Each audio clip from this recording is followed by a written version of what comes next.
Patrice Hill, in the first part of your three-part series on the new debt, you refer to this as the golden age of financing. Why? Well, we seem to have easier financing and more plentiful financing for just about anything you want to buy or purchase than we've ever had in our society. Low interest rates, easy repayment terms, even getting debt if you have to go bankrupt, and getting debt after that is very easy. So in a sense, even though it has caused us to amass a huge amount of debt, we're living in a golden age, I guess you could say, of financing itself. And what has been the result of that? Well, we've had quite an explosion of debt in our country, and a lot of people may not be aware, but just in the last 5 years or so, we've doubled the amount of mortgage debt, that is, that U.S. families and households have, has doubled to $8 trillion, quite an astounding sum. And this is really unprecedented in our history. Just the last 2 years, each year we added another $1 trillion in mortgage debt to our balance sheet, which had never been done before, and is twice as much as we had ever done in a previous year.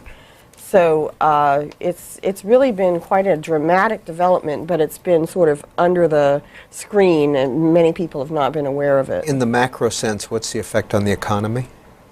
Well, debt in the short term, or at least immediately, seems to help the economy because what it's doing is enabling people to spend more and go out and purchase things, buy houses, purchase cars, go on vacations. And most of these are rather large purchases because what people are doing with their refinancings is generally big ticket purchases. So it has a very beneficial effect, and you could say it's a very important reason that our economy has had good solid growth for the last 3-4 years, essentially since the recession. But in the long term, the debt does pose very serious issues and problems for the economy. Such as? Well, the debt has to be repaid, and much of our debt as a society is now owned by foreigners. That is, they're coming in and they're actually purchasing the mortgages that we're taking out through these mortgage-backed securities. They purchase the government's debt, the government securities that Treasury issues, and they expect repayment, not only on a regular basis, but eventually they want their money back, their principal back. So it creates these huge obligations for our nation, and we have an accumulated debt now of $8 trillion to the outside world. That is, we as a nation owe that much to foreign countries, investors and central banks and so on in foreign countries. So that's a number one thing, and it can also it poses dangers because to the extent that all of our growth has been financed by debt, if there is a pullback if the foreigners decide they just don't want to give us that money anymore, or they find some better use for it, let's say in their own country, or they just don't think we're as good a credit risk anymore, then they can pull back, and that leaves us vulnerable to a very serious financial crisis in this country. When and why did credit become so much easier than it used to be? It seems to be something that's been evolving, but what happened in the mortgage market recently has happened very, very quickly, and that's really the reason that I decided to write a series of stories on it, because I think most people were just not aware of what's been going on. I think many people who've owned a home for years may not be aware that it's no longer just that 30-year loan that you may have taken out 10 years ago or whatever. There's so many different exotic kinds of instruments that you can get, different kinds of animals, different ways of paying. And so there's been a very rapid evolution of the kinds of borrowing that you can do especially the mortgage market. Within the last week, Patrice Hill, who is the chief economics correspondent for the Washington Times, has written a three-part series on the new debt. Here they are: American Dream putting homeowners in deep debt, Too Good to Be True offers leave borrowers in a bind, And finally, federal directive targets risky mortgage practices. We'll go through these throughout the next 35 minutes, but we want to get our callers involved also. Seymour, Indiana, you are first up. Thanks for holding. Thank you. I just wanted to say that I am concerned about the national debt and our own personal debt, but I think that people forget the two are intertwined, that as the government continues to go deeper in debt, it does affect our interest rates, which affects us personally. But having said that, we are still responsible for our own personal debt. And I see so many people in my area, especially the young generation, they want to buy homes that are $200,000, $250,000 homes, and they're way over expending their means, so they get into credit card debt, and it just gets deeper and deeper. So I think our own arrogance in some way has created our own problems here within this country. And also on the trade deficit, I'm probably as guilty as anybody. We tend to want to have higher wages in this country, yet we want to import products from other countries so we can buy them cheap. And, you know, we go to our Walmart store, and what do we see? We see generally mostly stuff from Indonesia, China, and so on. I would have to say that when Sam Walton was in control, you know, he prided himself on bringing in U.S.-made goods, and that's what we purchased. But we tend to be a little bit lazy, and we don't want to expand out and find the products that are made here within our own country. We want to buy the cheaper products that we tend to have more money left over. But it's a vicious circle that seems to be eating our own selves up, really. Thank you, caller. Patrice Hill.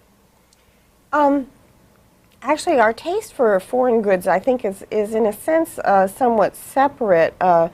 Because if we were not going so deeply into debt, we really just would not be purchasing as many. We might purchase the same, you know, foreign goods, but in fewer, less amount of them. It's really the fact that we're spending beyond our incomes now. In other words, we're actually, as a country, collectively spending more than we earn in income at this point in time. That's the reason we're buying so much from overseas, because we are essentially buying more than we produce as a country. So we do still buy quite a bit in American goods, but when you're spending so much more than you earn, you're going to end up having to buy from overseas, essentially. State College, Pennsylvania, good morning. Good morning. I'm listening to these people talk, and we're hearing from people who are business owners, mortgage financiers. I guess I've often thought of myself as the average American person, but I'm a mother of 2 children still at home. I have 4 children, but 2 are still at home. My husband is deceased, and I work as an office manager. I don't have a degree. I've never had the opportunity. I'm 56 years old. And for me, it's it's just a matter of getting through 1 month, paying the regular, buying food, paying the rent. I don't even know how to begin to afford to mortgage a home with what I make and making ends meet. And I pay more rent than I would pay on a mortgage, but where I'm going to find someone to mortgage it is a big question. Now, I think that our government has sold. I think our government has sold us out. We don't need politicians. We need leaders. And we don't have leaders. We're all talking about personal debt. People in our country, I think a lot of people, the people who really care about their families, are struggling to monitor their personal debt. But our government, not leaders, is not monitoring their debt. And so they're expecting us to be responsible for our own personal, but they're not looking out for the rest on the big picture. And the Patrice made a comment about other countries not paying back debt when there's something in their country that they feel is more important. That's a very good point, because we have the Katrina thing in our country where we have people who are suffering, and in the meantime, we're sending foreign aid to how many different countries when we're not even looking out on our own in this big disaster. Thank you. Any response to that, caller? Well, I think she makes a very important point, which is that one reason Americans are going so deeply into debt is because their incomes have not been keeping up with their idea of what they should own, I guess is what you say, what they want to buy. And so with incomes growing rather slowly, and sometimes we're losing purchasing power because inflation has flared up recently, what people are doing is just saying, well, I'm going to go ahead and buy what I want or what I think I need, and I'll just put it on my credit card, even if my income doesn't cover it. So I think that is definitely one reason that many people believe we are going into debt as a society, because we want more than we can essentially afford. And what you mentioned about the government is true. The government is kind of symptomatic of the problem, because the government, in fact, Uncle Sam has kind of led the way as far as going out and purchasing and buying more than it can actually afford on the income that it has. Federal government is deeply into debt and has record deficits, just like the general population.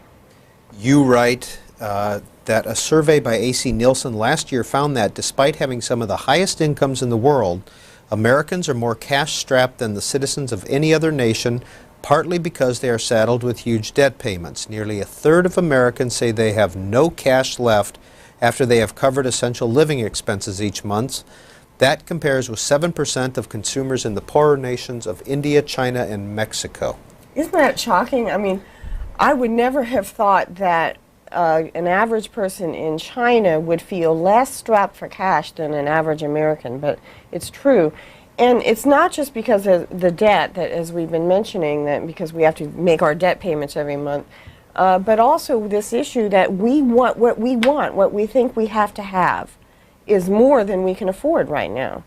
So Americans think, well, I've got to buy this and this and this and this and this, and oh, let's see, my income doesn't quite cover it, so I'll just put it on the credit card, or I'll take out a second mortgage and I'll buy it that way. So this may be why people feel cash strapped, because there's no longer this, and one of the points I make in my article is there's no longer the tendency to try to live within your means, to budget, to see what you can afford and then go out and buy it. The idea is more to decide what you want and then later determine whether, in fact, your income could cover it. Bloomberg.com reports that U.S. consumer credit rises $3.35 billion in December. Consumer credit increased by $3.35 billion to $2.16 trillion last year. Next call is from Panama City, Florida. Go ahead. Good morning. I'm 26 years old. I have 3 children, and I'm very fortunate to say that I don't have any debt. I just bought my 3rd home, and my concern is for my friends that are my age, who the people that are my age have terrible role models. We are so concerned, or I should say the people that are my age are very concerned with image. All of my friends drive very expensive cars. They dress very conservatively. They try to emulate, I'm sorry to say, Paris Hilton, Britney Spears. They live very well above their means. And I have a very nice, very comfortable job. I started investing when I was 17 years old. I invest in real estate. I have a very nice savings account. And,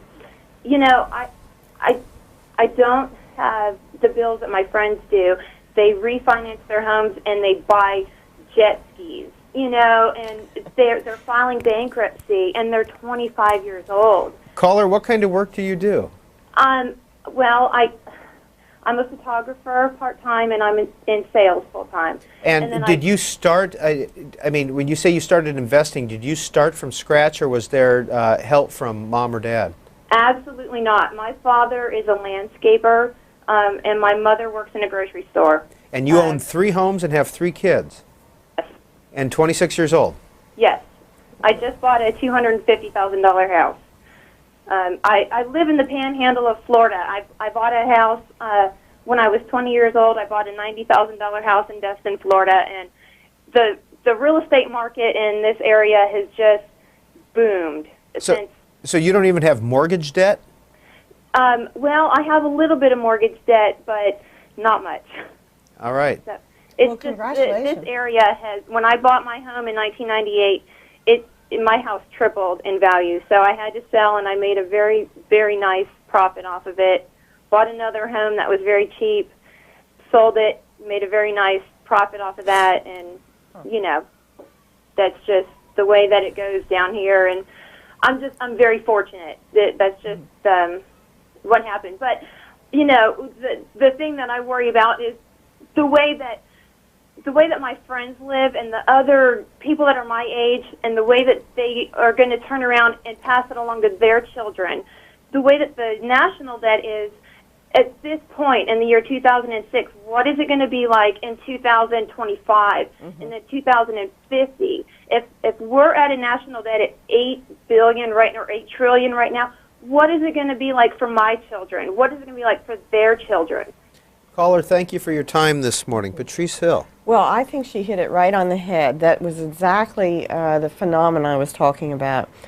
For someone who's a good money manager, and it sounds like this caller is, you can take advantage of boom times like we've had to really, make money and consolidate your debts or even eliminate them and be in a very good financial situation.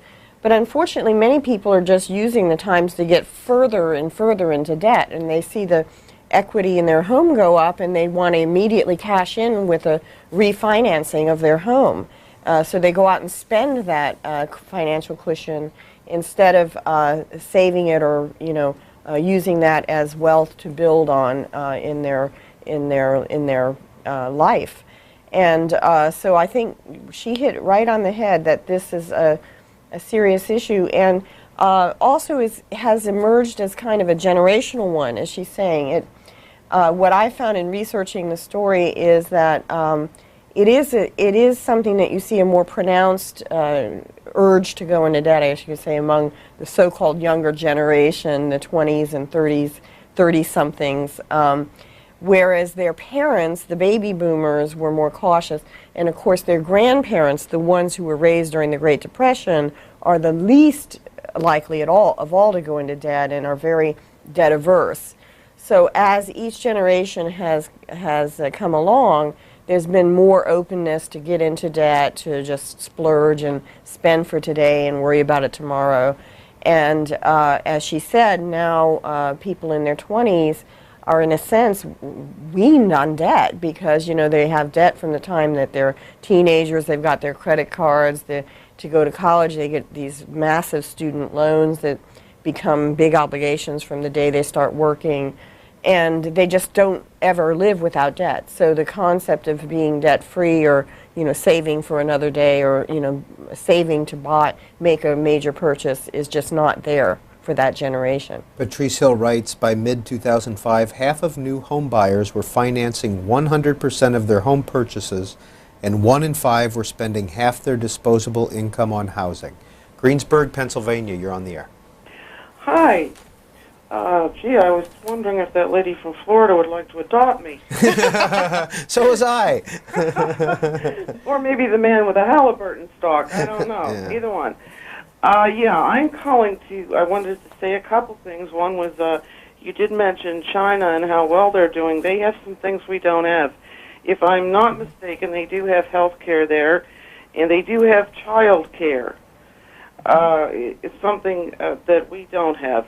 I also wanted to ask a question. I am calling on the independent line. I am an independent.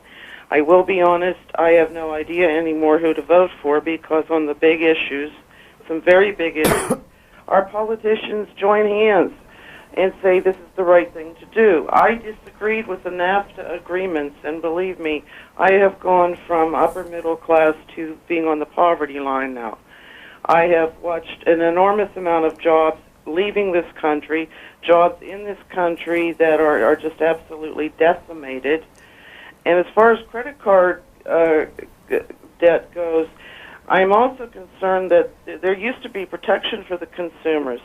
Credit card companies themselves are out of control. I don't think it's just a matter of people rushing to use a credit card.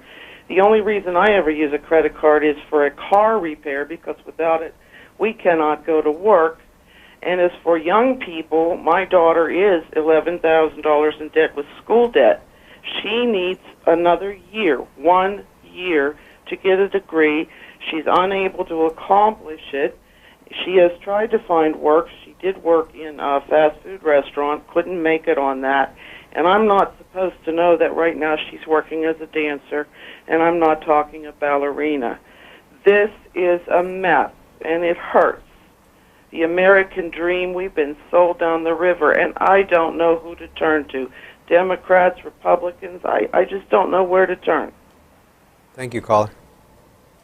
Thank you.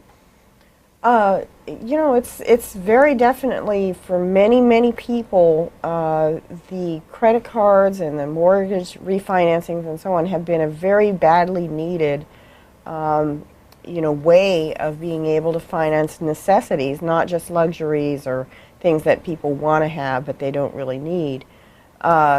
And so I'm not in any way saying that credit or debt in itself is a bad thing. It's very necessary at times. You're absolutely right that for many people, it has essentially been substituting for income. You know, their incomes have gone down or their incomes have been flat, but while their needs are growing, and the debt has been the way that they've been able to cope with that. So I perfectly sympathize with you, and I understand. And it's certainly true that as far as the political parties go, they both seem to be able to get into debt equally easily. Well, the third part of your article talks about banking regulators and credit regulators. What is the federal role of government in the easy credit? Yes, and you also raised this important issue about the consumer protections. What I found when I was researching the article is that many of the consumer protection laws that you know were written in the 1970s, which is a whole generation ago now, and they're still helpful, but they're not particularly appropriate anymore. They're not really addressing the issues and some of the abuses that have emerged just in the last couple of years or in the 2000s. So I got a sense, and many analysts think that there's a need perhaps for updating these consumer protection laws so that practices which could take advantage of consumers' lack of knowledge about debt, particularly in the mortgage area, those protections will be there to prevent people from getting built. Because if you get into a mortgage that puts you way over your head, and this is a very, very serious financial problem for people, can result in bankruptcy, default, loss of your home, your greatest asset. It seems to be an area where consumer protection should be paramount, and it's an area that the government has been active in the past, but there hasn't been much done to update that recently. Now, we did have the federal banking agencies come out with some guidance for the banks on these mortgage products that I wrote about. Specifically, I'm talking about the interest-only loans where you never pay any principal, only interest on your loan for a long period. Also, you have the option arms, they call them, where you can opt not to pay interest or you can opt to pay it at times. But some of these loans result in not only not paying your principal down, but you can actually add to your principal. So it builds the principal and you end up owing more than the loan you originally took out. So these loans can be quite harsh on consumers and abusive, but all legal. Really. They're all legal right now, yeah. Are states doing anything about this? State regulation's been pretty patchy, and as far as I can tell, there's really not anything being done that's doing any significant thing to curb this practice. The mortgage market is about a $2.8 trillion market. Banks and savings and loans are providing less than half of that currently. And in fact, Patrice Hill writes, it is now routine to approve loans that cover 100% or more of a home's value and require up to 60% of a borrower's income to make debt payments. Recently, several wholesale lenders announced that they would offer 100% loans to people who just emerged from bankruptcy. What's the thought process behind offering that kind of loan? Well, what's happened is that the lenders are no longer banks in this case. The banks would be more cautious about offering such loans. But what you're finding is the lenders are private investors, even hedge funds, you know, investors who are quite used to risk and even seeking out risk in the sense that they want that so they can get a greater yield on their investment. So they're willing to underwrite these loans so that they can get essentially a better return on their investment. And those are the ones who have been pushing the edge of the envelope into the easier and easier credit terms because what they believe is they're finding that these loans are still safe and creditworthy even when they offer these very easy terms on them. Waverly, Pennsylvania, you're on with Patrice Hill, Chief Economics Correspondent, Washington Times. Good morning. How are you today? Good morning. I've been listening to your program this morning. I'm a first-time caller, and I was listening to the woman who said how she bought a new home, she has a daughter in college, and the debt that's costing her for her tuition, and they haven't sold their old home. You know, again, living out of their means. My parents grew up in the Depression, and they taught me the value of a dollar, and they told me that if you got so much coming in, you can only have so much going out. I have a mortgage. That's my debt. We save as much as we can each month and put it in our savings. When I was younger, I had a paper route, and I learned so much coming in, so much going out. I saved my money and I invested it. And I'm not a rich person, but with the tax credits that we can get now on my investment, I can pocket more money than ever before. And I am very thankful to the government for doing that for us. It seems that though money is very easy to borrow, when you can borrow 100% of the cost of a home, people turn around and they forget that they've got debt to pay. They have to pay this back. And second-time bankruptcies and third-time bankruptcies, and they can go out and buy a home with no credit at all. It's ridiculous. It's their own fault. They haven't been taught correctly, and I believe that this is one of the things that these lending institutions should be telling these people. No, we won't give you the money until you can clean up your debt. Thank you, caller. Patrice Hill, what about the role of the lending institutions in counseling? Mm-hmm. Well, that's kind of an old-fashioned notion now, I guess. You know, I'm the same way. I always kind of expected a little bit of that my lender would be my coach, you know, as well as my lender.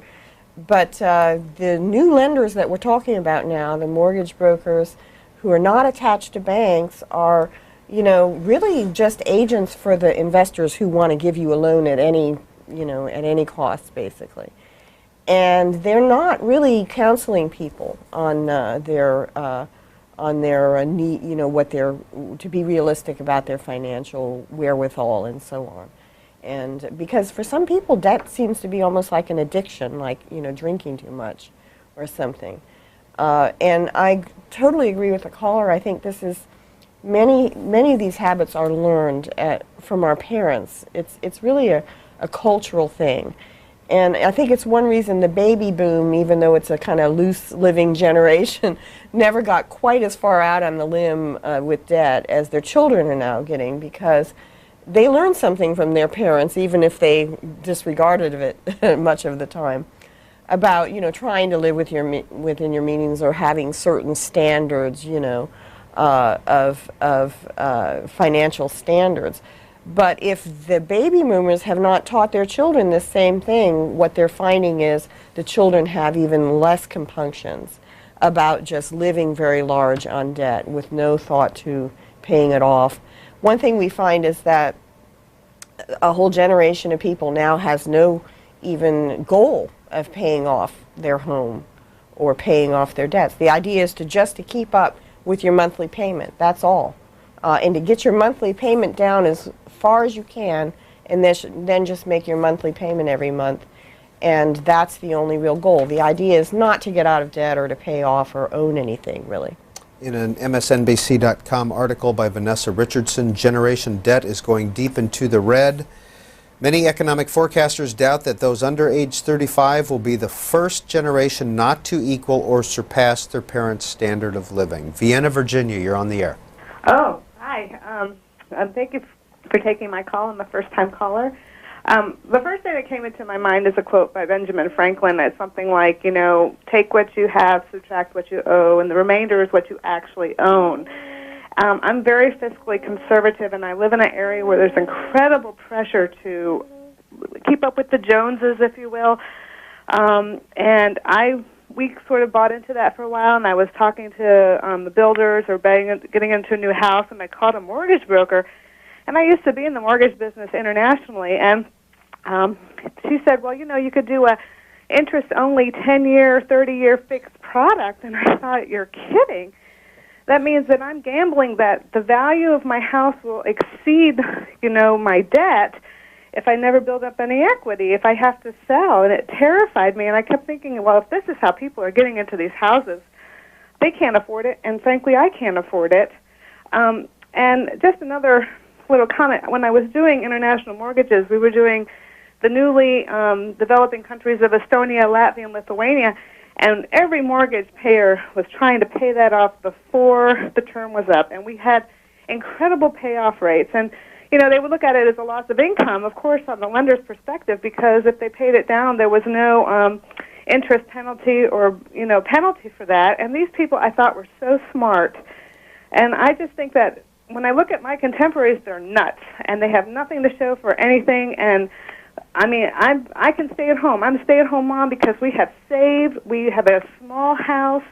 I have very little debt. I have a car payment because for my husband's business that was tax-wise beneficial. Otherwise, we wouldn't. And we have a mortgage, and that's it. I have never paid interest a day on a credit card, and it's so liberating. But I'll tell you, it happened because I was babysitting when I was 16 years old, and we had a neighbor, and they were the richest. They had the Porsche, and he was in shipping, and his ship sank, and he had not proper insurance. And I remember a big Northwest van pulled up and emptied the house, and I was 16 years old, and it left such an impression. If you don't own it, if the credit card company owns it, it's not yours. And people have forgotten this. It's really not theirs. They don't own anything. Thank you, caller. There's 3 fiscally conservative callers in a row. We'll take the next call from New Bern, North Carolina. Go ahead. Good morning, y'all. I'm not rich. I'm not super successful. I'm 43 years old, and I've struggled most of my life. I'm not in super debt, although I do have a home. I put down 25% of the actual price of the home. I was able to save that up after Hurricane Bertha and Fran in '96. I had to live in a camper for 2 years to do so because I lost everything in this world. But really what I'm calling about is Japanese cars. Japanese cars are the #1 import that is destroying American economy. Okay, you cannot go out and spend $30,000, send that to a foreign country, and think there's going to be jobs here. Sure, a 99-cent Bic lighter can be imported. Stop importing American cars. Show some patriotism. In many countries, your car would be vandalized if you owned an American car in France. You better believe you're going to protect that 24/7 because the people there are so nationalist. It's not that they hate Americans. They hate anything foreign because they believe they're not Peugeot. Yeah, Peugeot and Citroens are the best cars in the world. They make the best wines and so on and so forth. We need to get like that. We need to say, you know what? Americans come first. American jobs come first. I don't want foreign stuff. I think it stinks when people next door to me want to go spend all their money on Japanese cars, and then I'm kind of happy when I see it repossessed because in a way that's showing them that they pretty much are the reason that America is losing jobs. Thank you, caller. Patrice Hill. It is interesting that we've brought the fiscal conservatives out of the woodwork, and I personally think they're kind of a silent minority in our society now because most people are much more deeply into debt, and I think it's interesting that you can see that there is this concern out there among people who are trying to live within their means and budget and save and own things instead of just being into debt for everything, that they're worried about what's happening around them. And so it's a very significant issue. I'd love to hear from debtors or people who believe that debt is a good way of life, way of lifestyle, and just to hear your side. But I think that most of us can agree and understand what these past callers are saying, which is that what you're trying to do is live within your means. And when you see your neighbors, you know, are able to buy a house twice as big and 3 imported fancy imported cars because they go so much deeper into debt, you can feel kind of like a chump, you know. You feel like a fool because you're sitting there in your small house with your little domestic efficiency car, and of course you're able to make your mortgage payments and you won't get repossessed and everything, but you almost feel like you've been taken to the cleaners. Time for 2 more calls with our guest. Macon, Georgia, you're on the air with Patrice Hill. God bless you, C-SPAN. I'm a junkie myself. I'd like to tell you a few things. My granddaddy got running water when he was in his middle 60s, oddly enough. And I asked him one day, why do you do the same things like getting a bucket of water instead of using your water inside? And why do you still use the outhouse when you have a commode inside after you slop the hogs? And one day, I asked him, you know, you still wash off when you ought to be taking a bath. He said, Buddy Pie, that was my name. I'm saving for a rainy day. Now, shouldn't our politicians do the same? Now, this is absolutely, the way we live now is absolutely ridiculous. I was watching C-SPAN one night, and they said each family in this country owes $27,000 in debt. I said, no way.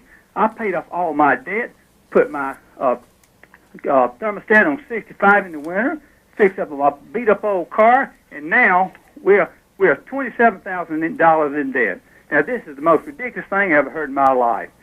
I've got politicians around running everywhere, spending all this kind of money. Now, what do you think about all these things? Well, I think that you feel way a lot of people feel, which is if you've been managing your money and your finances in a way to, you know, be able to easily pay off all of your debts, you're astonished to see that somehow somebody out there is so deeply in debt that they've actually created an average debt for the American public of $27,000 per person. I mean, you know, what that means is if you have no debt, somebody else has got to have $54,000 in debt to make you have the same average as them. So it is astounding, and I think, you know, because it is a collective, to some extent it's an individual issue and an individual problem, but to some extent it's also a collective issue, a social problem that we as a society will address or have to address at some time, these cumulative debts that we have. Patrice Hill, who studied at Oberlin College in Ohio, has been with the Washington Times since 1994. She's covered the Fed, she's covered Capitol Hill, financial crises around the world, global warming, the California power crisis, Enron. She is a chief economics correspondent for that newspaper. She had a series in the Washington Times this past week, which is hyperlinked on the cspan.org website. Here it is, American Dream Putting Homeowners in Deep Debt. Too Good to Be True offer leaves borrowers in a bind. And finally, federal directive targets risky mortgage practices. If you'd like to read her series, it's what we've been talking about this morning. Patrice Hill, thank you for your time this morning. Thank you for having me here. It's been a delight talking with these listeners.